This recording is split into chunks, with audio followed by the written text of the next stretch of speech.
Life நமக்கு மட்டும் ஏன்டா இப்படி இருக்குன்னு சொல்லி யோசிக்கிற ஆளா நீங்களும் என் டீம் தாங்க. ஒரு டெவலப்மெண்ட் இல்லை, சம்மட்டியால் வெளுன்னு வெளுக்குது இந்த லைஃபு. எவனும் கண்டுக்க மாட்டேங்கிறான், படுத்துறாங்கடா பாடு அப்படின்னு சொல்லி யோசிச்சுட்டு இருக்கிறீங்களா? அந்த டைம் எல்லாம் நீங்கள் நல்லா கவனிச்சு பாருங்க. லைஃப் நமக்கு ஒரு சில விஷுவல்ஸை காட்டும், ஒரு சில ஸ்டோரிஸை கேட்க வைக்கும். நம்மளை விட ரொம்ப போராடிட்டு இருப்பாங்க.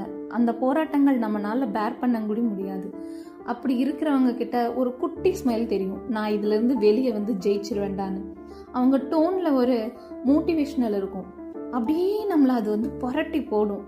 அவ்வளோ கஷ்டப்படுற அவங்களே போராடிட்டு இருக்காங்க. நமக்கெல்லாம் என்னடா பிரச்சனை, ஒரு கம்பேக் கொடுத்து பவுன்ஸ் பேக் கொடுறான்னு சொல்லி. அப்போ வரும் பாருங்க ஒரு டிரான்ஸ்ஃபர்மேஷன் நம்ம லைஃப்ல. சூப்பரான ஒரு டிரான்ஸ்ஃபர்மேஷனாக இருக்கும். நாம் கடந்து வந்த பாதையில் முட்கள் மட்டும் இல்லைங்க, பூக்களும் நிறையவே இருக்கு.